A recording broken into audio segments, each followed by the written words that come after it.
Bonjour, ici Didier du site monpotagerplaisir.com.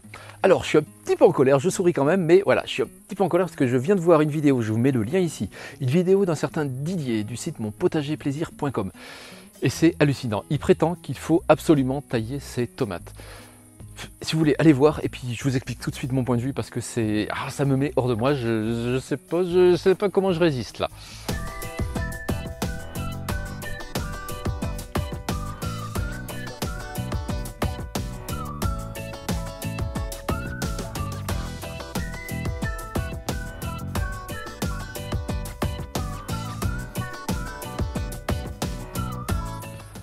Non mais c'est vrai ça, sérieux, mais vous êtes bien d'accord, vous devez vraiment jamais tailler vos tomates quoi.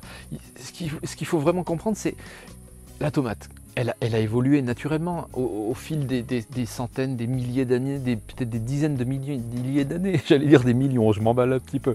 Mais tellement cette vidéo là, ça me hérisse le poil. Mais donc, elle a évolué la tomate, elle a évolué comme ça au fil des siècles, on va dire, des millénaires. Et si elle est arrivée à cette forme finalement, avec des gourmands qui repartent et puis une forme buissonnante, voilà, comme elle est magnifique quand on la taille pas, c'est quand même pas sans raison, c'est mieux pour elle. Sinon, elle serait partie naturellement sur une seule tige et puis voilà, et tout le monde est content. Non, elle a naturellement évolué comme ça, donc il faut la comprendre, il faut se mettre à sa place, il faut la respecter. C'est comme ça, c'est le mieux pour elle. Et puis tailler une tomate, c'est plein de petites plaies à chaque fois qu'on coupe, qu'on enlève un gourmand, qu'on le coupe quand il est un peu gros, qu'on enlève quand il est tout petit. Ben, c'est une petite plaie dans la peau, entre guillemets, du plant de tomate. Et c'est une plaie par laquelle les maladies vont pouvoir entrer. Donc pourquoi aller blesser un plant de tomate ça va faire donc une porte d'entrée pour les maladies, et puis ça va l'affaiblir. Si vous, on vous coupe de temps en temps, vous voyez bonjour, tiens, je te coupe un doigt, le lendemain, je te coupe un autre doigt. Et sérieux, au bout d'un moment, mais vous allez tomber malade, quoi. Alors non seulement vous aurez du mal à attraper la fourchette et le couteau, et attraper le couteau pour tailler vos tomates, voilà, alors. Mais surtout, à force, excusez-moi, mais si on met rien pour comme antibiotiques, antiseptiques et tout ça, vous allez finir par faire une infection généralisée. La tomate, c'est un peu pareil, non? Vous ne croyez pas? Si on lui coupe des petits morceaux sans arrêt, à la fin, elle va finir par attraper un bon gros mildiou et bing, adieu la tomate. Et puis tous ces gourmands qu'on enlève, toutes ces feuilles qu'on enlève, il faut quand même pas oublier qu'une plante, les feuilles c'est quoi? C'est là qu'est fait sa photosynthèse. Les feuilles c'est super important pour une plante, c'est là qu'elle va fabriquer les sucres qui vont la maintenir en forme, avec lesquels elle va pouvoir faire tout ce qu'elle a à faire dans sa vie de plante. Je ne vais pas le détailler ici parce qu'on en aurait pour des heures, mais c'est surtout ces sucres-là qui vont pouvoir aller dans les tomates, dans le fruit de la tomate, et qui vont faire que la tomate soit fruitée, soit bonne, sera sucrée, et sera quand même bien meilleure, quoi. Alors après, qu'est-ce qu'ils disent? Tailler, ça fait gagner en précocité. Ouais, éventuellement, allez, on va dire quoi, une semaine, parfois 15 jours, globalement, ouais, ça fait légèrement gagner, mais bon, est-ce que franchement, au printemps, est-ce que vous êtes à une semaine près, quoi, ou même à 15 jours près pour manger vos premières tomates? Oui, bon, allez, ouais, des fois on est un peu à une semaine près parce qu'au printemps on attend ça avec impatience, mais bon, c'est pas si grave. Allez, à la limite, je vous autorise à tailler un pied, quoi, pour avoir votre première tomate. Mais non, sérieux, non, ça vaut pas le coup. Ça vaut pas le coup. Gagner une semaine pour aller derrière, attraper des maladies, faire plein de choses qui sont pas bonnes pour notre plant de tomate. Quand même pas une semaine près, on peut attendre un peu, je pense qu'il y a moyen de négocier, hein. Allez. Et puis sérieux, tailler, mais ça prend un temps fou, quoi. Il faut quoi, passer tous les jours, tous les 2 jours, tous les 3 jours, je sais pas. On enlève tous les gourmands, quand ils sont un peu gros, il faut sortir le couteau, machin, ça prend du temps de tailler les tomates. Si on n'a pas à les tailler, voilà, c'est bon, c'est déjà ça de gagner, super, merci. Et puis ceux qui taillent leurs tomates, il faut quand même pas oublier que les tomates, du coup, elles se retrouvent exposées au soleil et ça les abîme. Le soleil direct, quand il fait vraiment chaud, en plein été, le soleil direct sur la tomate, le fruit, c'est pas forcément très bon. On faut pas croire que c'est indispensable pour faire mûrir la tomate.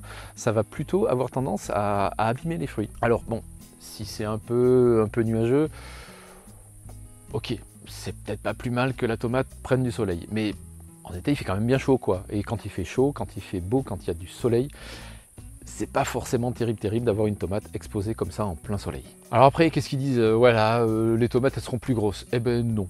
Non, franchement, ça n'a pas été prouvé. Ça dépend vraiment des variétés. Il y a des variétés où effectivement on va gagner un petit peu en grosseur. Et puis la plupart des variétés, ça ne va pas changer grand-chose sur le calibre. Après, qu'est-ce qu'il y a? Soi-disant, les fruits sont plus réguliers quand on les taille. Alors, ça c'est vrai. Ça, effectivement, il y a eu des études. Les fruits sont plus réguliers. Mais, et sérieux, est-ce qu'on a besoin de les mettre dans des, je sais pas, dans des boîtes à œufs, toutes pareilles exactement? Non. C'est à la maison, c'est pour les manger. Qu'il y en ait des petites, qu'il y en ait des grosses.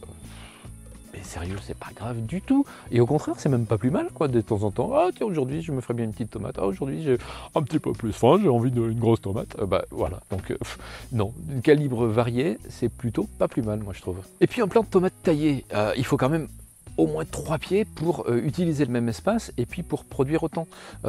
Donc, à quoi ça sert? Je veux dire, aller acheter, si vous achetez vos plants de tomates en jardinerie, vous allez devoir en acheter 3 fois plus, alors que sans le tailler, un seul pied, ça va suffire.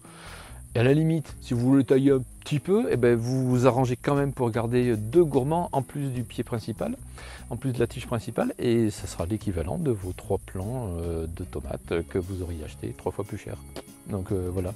Et vous inquiétez pas pour les racines, hein, le plant de tomate, comme toutes les plantes, ils savent parfaitement équilibrer la taille des racines avec la taille du feuillage au-dessus. Donc s'il y a plus, si on lui laisse faire plus de feuillage, il fera plus de racines. Il se débrouillera, ça ne lui fait pas peur, ça l'inquiète pas le plant de tomate. Alors bon, cela dit, je suis allé revoir sa vidéo. Bon, il dit pas que des bêtises non plus. Enfin, je veux dire, c'est quand même c'est un mec sympa. C'est quand même Didier, mon potager plaisir. Moi je l'aime bien. Je sais pas vous, moi ouais, il est plutôt sympa. Et du coup, je me suis laissé un peu influencer. Ouais, il y a quand même certains avantages à aller tailler les tomates, mais bon, moi j'aime bien mes avantages au fait de ne pas les tailler, quoi. Je pense que le mieux, franchement, c'est de vous faire votre idée à vous, c'est d'essayer sur plusieurs années, sur plusieurs variétés différentes. Vous faites vraiment un test comparatif pour voir quelle variété réagit le mieux à la taille et à la non-taille. Il faut le faire sur plusieurs années parce qu'il va y avoir des années plus humides, des années plus chaudes, etc. Donc ça vaut le coup de tester les deux. Franchement, ouais. Allez, testez les deux. Et puis à la fin, franchement, s'il y avait une seule chose à retenir, c'est que le plus important, c'est de comprendre pourquoi on taille pas, et quels sont les avantages et les inconvénients des deux options, et puis de vraiment vous faire votre idée par vous-même. Voilà, il n'y a pas de dogme, il faut vraiment tester, et il faut voir, il faut réfléchir, et voir qu'est-ce qui sera le mieux adapté à votre potager, à votre climat, à votre manière de travailler, à vos envies, etc. Donc voilà. Essayez et testez par vous-même. Et puis sur ce, ben voilà, je vous remercie d'avoir suivi cette vidéo et puis on se retrouve très bientôt. Merci beaucoup et au revoir.